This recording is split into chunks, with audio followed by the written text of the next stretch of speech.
자, 이번 시간에는 183페이지예요. 점유권입니다. 이 점유권은 어떤 물건을 사실상 지배하고 있는 상태가 이 점유가 돼요. 사실상 지배.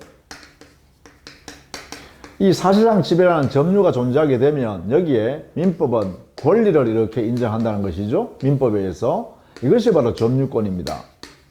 그래서 민법은 물건을 사실상 지배하고 있는 상태가 있으면 점유권이라는 권리가 발생한다. 이게 첫 번째 알아야 될 내용이죠. 물건을 사실상 지배하는 것, 이렇게 하시면 되겠죠. 자, 다만 185페이지 와보시죠. 여기에 이 점유와 관련해서 알아야 될 게 점유 보조자라는 거예요. 점유권을 보조해주기 위해서 필요한 사람이 존재할 때 그 사람을 점유 보조하는 사람, 이렇게 이야기해요. 점유 보조자라는 사람은 점유를 하고 있으나, 즉 물건을 사실상 지배는 하고 있으나 점유 보조하는 사람에 불과하기 때문에 점유자는 아니라는 거죠. 따라서 점유권을 가지고 있는 사람을 우리는 점유자 또는 점유권자 이렇게 하는데, 점유 보조자는 점유권이 존재하지 않는다. 이게 첫 번째입니다. 즉 점유 보조자는 사실상 물건을 지배는 해요. 사실상 지배는 해요. 근데 이 지배가 어떤 의미로 지배하고 있느냐 하면 바로 점유자의 지시, 명령에 복종하는 의미로서 점유를 하고 있다 이 말이죠. 그렇다면 점유 보조자는 그 사상 지배로 인하여 점유권이 발생하는 것이 아니라 이 점유자가 가지고 있는 점유권을 보조하기 위해서 그 복종의 의미로 그 물건을 지배하고 있다. 그래서 이 보조자에게는 점유권이 존재하지 않는다. 이렇게 되겠죠. 그러면 점유권이 존재하지 않는 점유 보조자는 당연히 점유권의 내용을 가질 수 없겠죠. 예컨대 우리가 점유권에 침해당하면 점유권에서 나오는 물권적 청구권이 발생하죠. 점유권에 의한 물권적 청구권. 그 물권적 청구권은 점유 보조자는 가질 수 없다. 이렇게 되겠죠. 자, 이때 점유 보조자가 되기 위해서는 요건이 필요합니다. 어떤 요건을 갖추면 점유 보조자가 되냐라고 하면 첫 번째, 물건을 사실상 지배하고 있어야 합니다. 두 번째는 점유주, 점유자, 점유권자로부터 지시 명령을 받아 복종하는 관계가 있어야 합니다. 이 두 가지 요소가 갖추어져 있는 당의 물건을 지배하는 사람을 점유 보조자라 합니다. 그러면 점유 보조자는 어떤 사람을 예를 들 수 있냐? 예컨대 가정부, 또 사장님의 승용차를 운전해주고 있는 운전수, 또는 하급 공무원, 또 예컨대 건설 현장에서 일하는 일용 근로자, 또 큰 저택에서 그 정원을 정리해주는 정원사, 뭐 이런 등등의 사람들을 우리는 점유 보조자라고 합니다. 현실적으로 당의 물건을 지배하고 있다 하더라도 여기에 있는 명령한 사람이 따로 존재하고 그 명령하는 사람의 지시에 따라서 그 물건을 지배하고 있다. 즉 복종하는 의미로서 지배하고 있다라고 하는 관계가 있으면 그 사람을 우리는 점유 보조자라 한다. 이렇게 되는 것이죠. 그것이 185페이지에 있죠. 요건. 물건을 사실상 지배한다. 그리고 지시 명령에 대한 복종 관계로서 점유 보조 관계가 있어야 한다. 요 지시 명령에 대한 복종 관계를 우리는 점유 보조 관계라는 용어를 쓴다는 것이죠. 보조 관계. 이런 관계가 있으면 드디어 효과를 가보시죠. 186페이지에 가면 점유 보조자는 점유자가 아니다. 따라서 점유권과 점유보호청구권 또는 점유권에 의한 물권의 청구권을 점유보호청구권이라고 합니다. 이러한 점유권에 근거하여 발생하는 이러한 내용을 점유 보조자는 가질 수 없다. 따라서 인정되지 않는다. 이렇게 하겠죠. 다만 이 점유 보조자는 점유자는 아니지만 점유자를 도와주기 위해서 자력 구제권을 행사할 수 있습니다. 이것은 인정된다. 다만 이 자력 구제권은 점유 보조자 자신의 권리 행사가 아니라 누구를 위해서? 바로 점유자를 위해서. 이 점유자를 점유주라고도 합니다. 주인, 점유의 주체다 이런 얘기죠. 점유주를 위해서. 이렇게 해요. 자력 구제권을 점유 보조자는 가질 수 있다. 이 부분을 꼭 알아두셔야겠다. 자, 그 다음에 세 번째, 이 점유권과 관련해서 간접 점유를 배워보죠. 간접 점유. 이 간접 점유는 점유를 인정하고 따라서 이 간접 점유하고 있는 당사자를 우리는 점유자 인정입니다. 점유자로 인정한다는 말은 점유권이 인정된다는 것이죠. 이것이 인정된다. 이렇게 되겠죠. 이때 이 점유자를 간접 점유자라고 해요.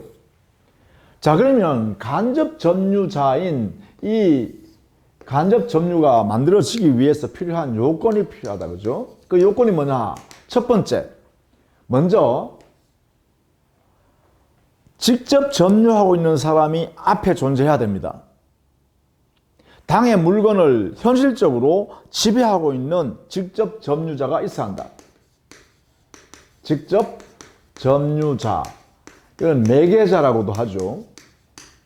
이게 존재해야 됩니다. 자기 앞에 존재해야 됩니다.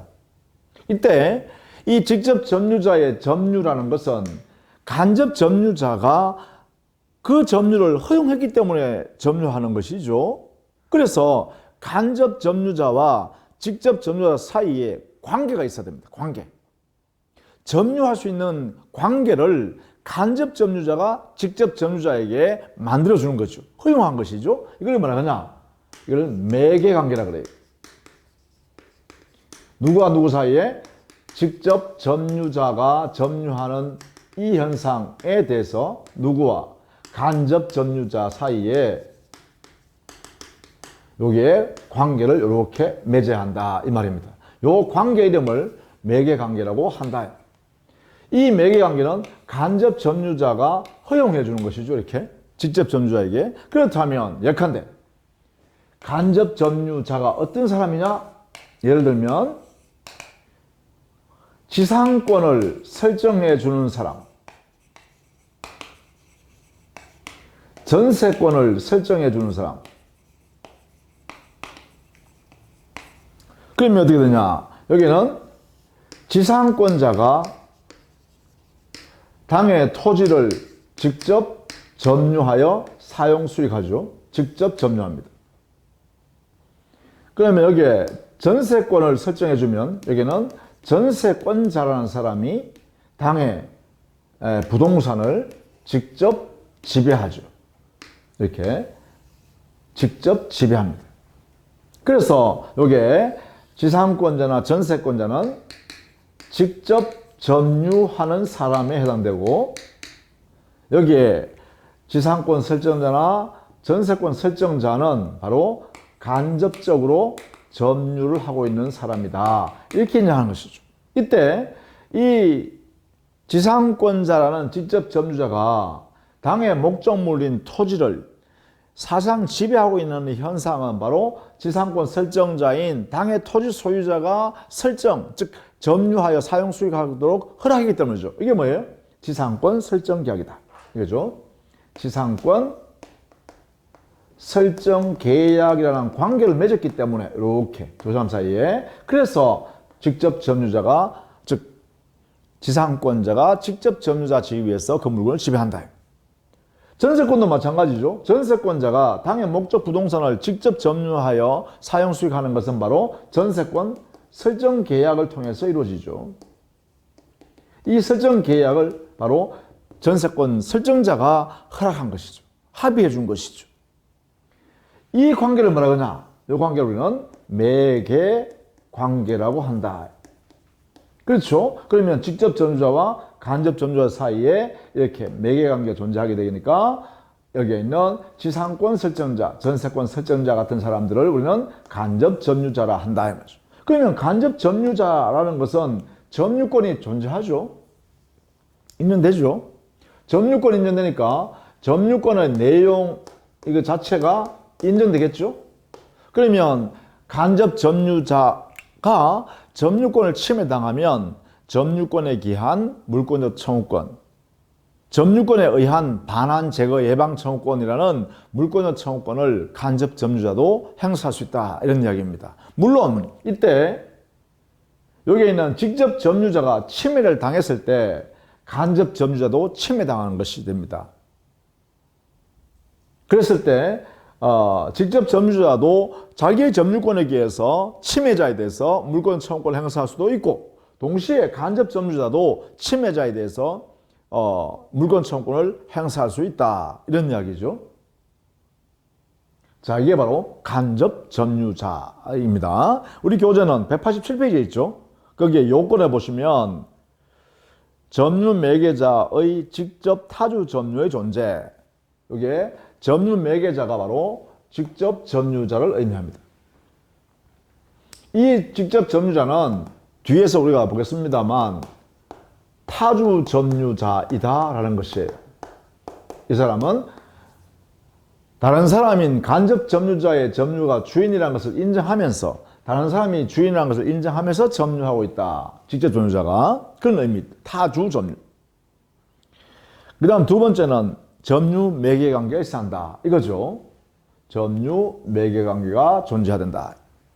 그것은 직접 점유자와 간접 점유자 사이에 다리를 놓는 관계인데 이 매개 관계는 간접 점유자의 의사에 의해서 간접 점유자로부터 허락을 통해서 발생되어진다. 이렇게 보시면 되겠죠. 효과.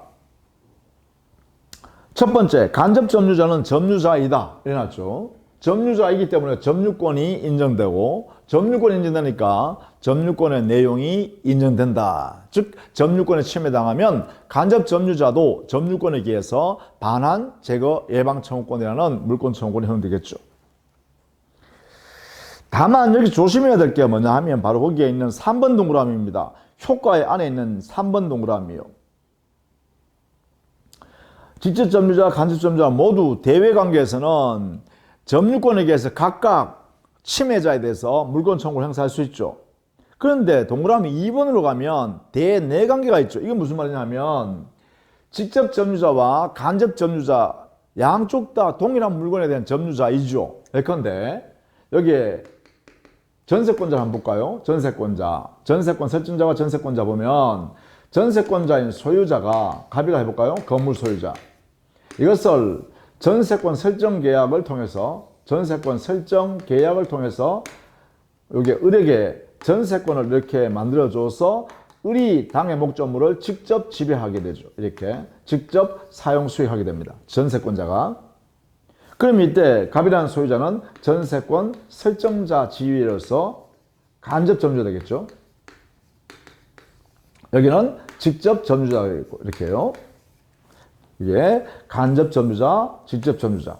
이 물건에 대한 지배 관계를 보면 그렇다 이 말이죠.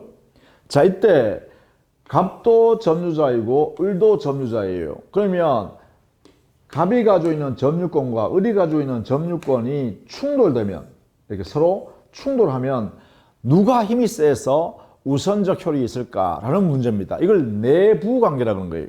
그게 동그라미 2번에 있는 내용이죠. 여기에 대해서 우리는 현실적으로 직접 그 물건을 지배하고 있는 이 점유자의 점유권이 힘이 크다. 그러니까 여기에 있는 간접 점유자의 점유권보다는 직접 점유자의 점유권이 힘이 세다. 세다면 어떻게 되죠? 직접 점유자의 점유권이 간접 점유자에서는 만약 간접 점유자가 자기 직접 점유자 점유물을 침탈해 간다 그러면 직접 점유자는 점유권에 의해서 점유물 반환을 청구할 수 있다. 이렇게 되겠죠. 그래서 여기에 있는 직접 점유자의 점유권이 간접 점유자의 점유권보다 힘이 세므로 이게 우선 적용된다. 우선효가 있다. 이렇게 해석해야 된다는 것이죠. 그게 바로 2번에 있는 내용을 의미입니다. 그렇게 정리해 두시면 되겠습니다. 그 하단에 있는 점유 보조자와 간접 점유자 사이에는 서로 간에 반대적 효력이 있죠. 즉 간접 점유자에게는 점유 보조자에게 인정되는 자력 구제권이 허용되지 않습니다. 이 사람한테는 자력 구제권이 허용되지 않는다. 이것이 인정되지 않습니다. 자력 구제권을 행사하게 되면 당의 목적물을, 즉 점유물을 스스로 탈취해서 가져오게 되는 것이죠. 그러면 이때 간접 점유자가 직접 점유자로 바뀌어버리죠. 그래서 간접 점유자의 지위가 안 된다 이 말이죠. 이런 의미에서 안 된다라는 것입니다. 그 내용을 한번 살펴보시면 되겠습니다. 자, 그 다음에 188페이지 가면 점유권의 상속도 가능하다. 193조의 명문으로 우리 민법은 점유권도 상속에 의하여 이전된다 이 나왔죠. 이 말은 점유권 자체도 물권이다. 독립된 물권이다. 그러니 점유자가 당의 물건을 점유하고 있다가 사망하면 그 점유권은 상속인에게 당연히 이전된다라는 것이고, 이때 그 상속인이 사망 사실을 알아야 당의 점유권이 상속되는 것이 아니죠. 당연히 상속된다는 이야기죠. 자, 그 하나는 꼭 알아두셔야겠다. 이때 피상속인, 돌아가신 분의 점유권의 내용이 그대로 상속되는 것입니다. 그 모양 그대로, 성질도 동일하게 그대로 이전됩니다. 자, 그러면 188페이지예요. 점유의 모습으로서 거기에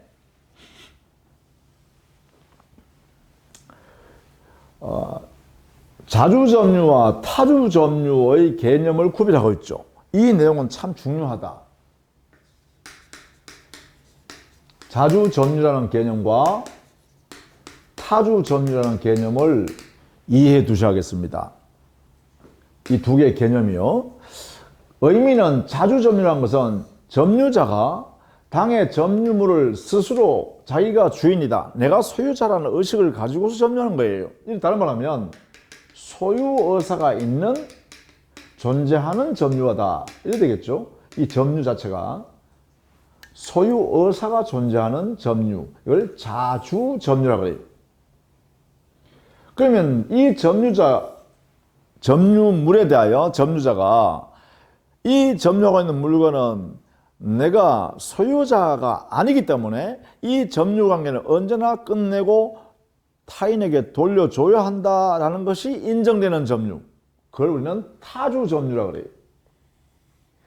즉 타인이 주인이라는 사실을 인정하면서 점유하고 있는 것. 그러므로 당연히 뭐가 있어요? 이거는 소유 의사가 점유자에게 인정되지 않는 점유죠. 이래 되겠죠? 소유의사의 부존재로서의 점유. 이래 되겠죠? 즉 소유의사가 존재하느냐 존재하지 아니하느냐에 따라서 자주점유, 타주점유로 판단합니다. 소유의사 유무를 가지고. 자, 그렇다면 문제가 생겼죠. 과연 소유의사가 있는지 없는지 어떻게 판단할 것이냐라는 것입니다. 이게 문제죠. 소유의사의 유무 판단, 이 기준이 뭘까? 이게 문제됩니다. 여기에 대해서 우리 법원과 학설은 통설입니다. 판례도 마찬가지고요. 이 점유 상태에서 점유자 개인의 의식 속을 보는 것이 아니라, 마음속을 보는 것이 아니라, 점유자가 그 물건을 점유하게 된 권한의 성질, 어떤 권리가 있기 때문에 그 물건을 점유하게 됐는가라는 그 권한의 성질을 가지고 판단한다. 이렇게 해석합니다. 자, 이 판단 기준은 권한의 성질을 어떻게 해요? 객관적으로 판단한다. 객관적으로. 그래서 이걸 우리는 보통 객관설이라고 그래요. 권한의 성질을 객관적으로 평가해서 판단한다. 예컨대 임차인이 당의 임차물을 점유하고 있다 해보세요. 예컨대 임차인이 임차물을 점유하여 사용 수익하고 있다라고 하면 이 임차인의 점유는 자주 점유인가 타주 점유인가 이렇게 묻는다는 것이죠. 자주 점유냐 타주 점유냐 이렇게 물어본다는 거예요. 이때 임차인 개인의 의식 속에 야, 이 임차물을 내 사용해 보니까 너무나 편리하구나. 내 거 할래 그냥 안 돌려줄래 그냥 이렇게 마음먹었다 이 말이에요. 그러면 주관적으로 마음속에 있는 그 의식을 보니까 아이고 이 사람 소유의사가 있구나. 그러니까 그러면 이건 자주 점유겠네. 이렇게 평가하느냐? 아니다 이 말이죠. 그게 아니라 임차인이 당의 목적물을 점유, 사용하고 있는 이 집의 권한이 뭐냐라고 하면 임차권이죠. 임대차 계약 때문에 발생했죠. 그 임대차 계약인 임차권이라는 것은 어떤 성질이냐? 임대차 계약이 종료가 되고 그 기간이 끝나면 임차인은 그 목적물을 돌려줘야 한다는 게 그 안에 들어있죠. 그게 임대차의 성질이다 이 말이에요. 그게 뭐예요? 객관적 성질이라는 거예요. 그렇다면 임차인이 이 물건을 점유하는 것은 자기 소유로 내 것이다라고 점유하는 게 아니라 어떻게 해요? 타인의 물건이기 때문에 내가 약속한 내용대로 사용하다가 그 기간이 끝나면 돌려줘야 한다는 내용이 들어있는 점유다 이 말이지. 그렇다면 타인에게 돌려줘야 하는 내용이 들어있는 점유이기 때문에 소유의사가 인정될 수가 없다 이 말입니다. 그래서 어떻게 해요? 타주 점유다라고 해석해야 된다는 거예요. 이게 뭐라고? 이게 바로 권한의 성질을 가지고 객관적으로 평가하는 것이다 라는 거예요.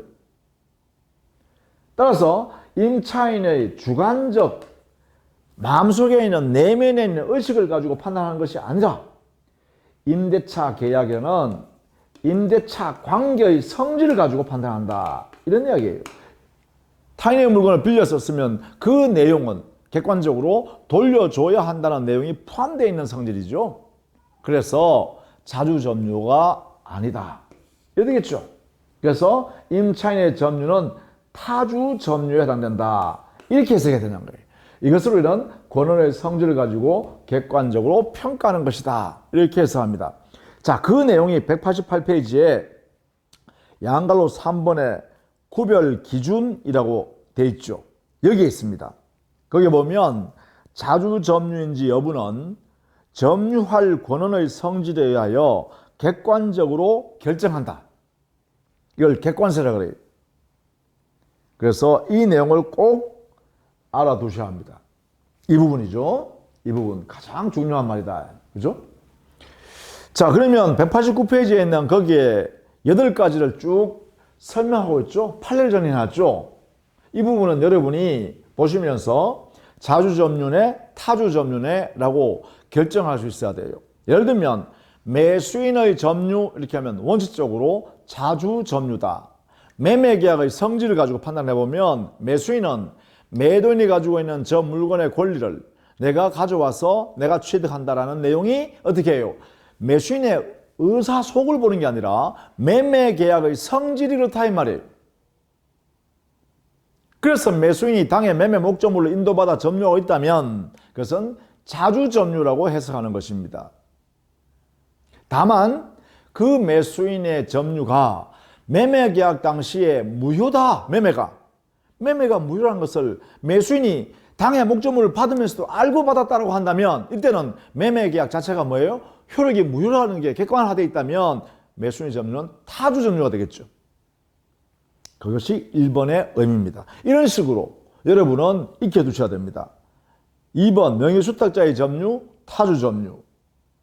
3번 면적이 등기부상 면적을 상당히 초과하는 경우, 이게 중요합니다. 상당히 초과하는 경우, 이때 매수인의 점유는 상당히 초과한 부분에 대해서는 타주 점유.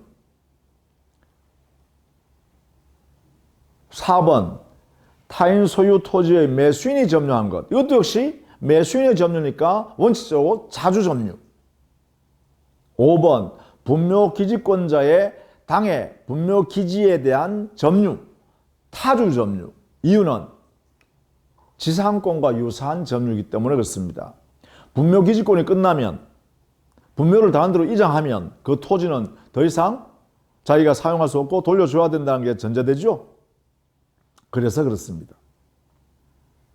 이런 식으로 여러분이 익혀 두셔야겠다라는 것입니다. 자, 그렇게 자주점유가 어떤 것이고 타주점유가 어떤 것인지 사례도 한번 정리해 두시고, 만약에 이 소유의사 객관적 성질을 가지고 판단해 봤는데도 이게 불분명했어. 즉, 권한의 성질이 불분명한 경우가 있을 수 있죠. 불분명하다. 이런 경우에는 그러면 당에 어떤 사람이 점유하고 있는 것이 자주점유로 인정해야 될지 타주점유로 인정해야 될지가 확정할 수 없죠. 그래서 우리 민법은 자주점유인지 타주점유인지가 소유의사 유무가 있는지 없는지가 도대체 불분명하다라고 한다면 그때는 우리 민법이 자주점유인 것으로 추정하고 있습니다. 이것을 우리 민법에 두고 있죠. 그게 190페이지에 보면 양갈로 5번 자주점유 추정이 되죠. 그러면 추정이라 했으니까 당연히 이 자주점유를 부정하는 사람이 입증해야 되죠. 바로 이런 뜻이죠. 추정의 의미는 추정되어 인정되고 있는 그 사실을 부정하는 사람이 스스로 증명해야만 번복이 된다. 이래 되겠죠? 입증을 해야만 번복이 된다. 이래 되겠죠? 그래서 입증 책임이 부정자에게로 돌아간다. 이런 이야기입니다. 자, 그래서 가운데 보면 거기에 악의 무단 점유 있죠? 악의 무단 점유임을 부정자가 입증해내면 자주점유 추정이 번복되어서 타주점유가 된다. 이런 이야기입니다. 자, 그 다음에 선의점유, 악의점유.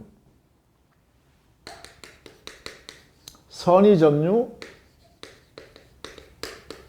악의점유. 이것도 개념을 조금 알아두시기 바랍니다. 선의점유란 것은 자기한테 본권이 있다고 본권의 존재에 대해서 오신한 점유입니다. 자기한테 본권, 이 물건을 점유하여 사용할 수 있는 권리가 자기한테 없음에도 있다고 오신하여 점유하는 것을 선의점유. 악의점유란 것은 자기한테 본권이 없다. 본권 없음을 알면서 혹은 본권이 있는지 없는지 의심하면서 이런 상태에서 점유하는 것을 악의 점유라고 합니다. 만약에 선의 점유인지 악의 점유인지 불분명할 때는 이때는 어떻게 해요? 선의 점유로 추정합니다. 우리 민법은 따라서 이 선의 점유로 추정되어 있기 때문에 이 악의 점유를 주장하는 사람이 나타나면, 다른 말로 하면 선의 점유를 부정하는 자가 입증하면 악의 점유로 전환된다. 이렇게 되겠죠. 그 다음에 191페이지에 3번 동그라미에 보면 과실 있는 점유와 과실 없는 점유가 있죠. 이것은 바로 이 오신 선의의 점유에 대해서 과실이 있느냐 과실이 없느냐 이런 뜻입니다. 과실, 부주의가 있으면 오신한 점, 이게 부주의 있은 점유로서 과실 점유가 되죠. 과실이 없으면, 즉 부주의가 없으면, 오신한데 부주의가 없으면 무과실 점유가 되겠죠. 자, 여기에 대해서는 추정 규정이 없습니다. 추정 규정이 없기 때문에 무과실 점유를 주장한 자가 스스로 무과실임을 입증할 책임이 있다. 누가? 점유자가. 점유자 스스로 자기는 무과실 점유다. 오신한 데 대해서 과실이 없다는 사실을 입증할 책임이 있다. 이렇게 해석합니다. 그 다음에 나머지는 개념만 좀 봐두시기 바랍니다. 평온한 점유. 강제로 빼앗아서 점유하지 않았다는 뜻입니다. 공연한 점유. 몰래 은밀히 점유하지 않았다는 뜻입니다. 누구든지 공공연하게 알 수 있는 상태에서 점유했다는 것이죠. 그 반대말이 폭력에 의한 점유, 은비에 의한 점유라고 표현하고요. 만약에 평온한 점유인지 폭력에 의한 점유인지 구별이 안 된다, 잘 모르겠다, 불확실하다라고 하면 평온한 점유 추천합니다. 또 공연한 점유인지 은비의 점유인지 불분명할 때는 공연한 점유로 추정합니다. 192페이지 있죠. 그 다음에 계속 점유와 불계속 점유, 어느 시점에서 어느 기산점에서 어느 종료점까지 점유를 계속 점유한 것을 계속 점유, 중간에 단절되었으면 불계속 점유겠죠. 여기도 역시 마찬가지, 계속 점유했는지 불계속 점유했는지가 불분명하면 계속 점유한 것으로 추정합니다. 우리 민법이에요. 자, 이렇게 우리 민법에는 상반된 점유의 형태를 여러 가지로 만들어 놓고 그 다음에 일정한 내용은 그 점유의 형태에 따라서 추정하는 규정을 두고 있다. 이렇게 정리하시면 되겠죠. 자, 이렇게 해서요, 점유의 의미와 그리고 점유의 종류를 살펴봤고 그 점유 종류 중에서 자주점유, 타주점유, 선의점유, 악의점유 이 두 가지는 반드시 여러분이 교재에 있는 내용을 잘 보시고 익혀두셔야 되겠습니다. 중요하니까. 자, 다음 시간에는 점유권의 취득 소멸 그리고 점유권의 효력 이렇게 정리하도록 하겠습니다. 수고했습니다.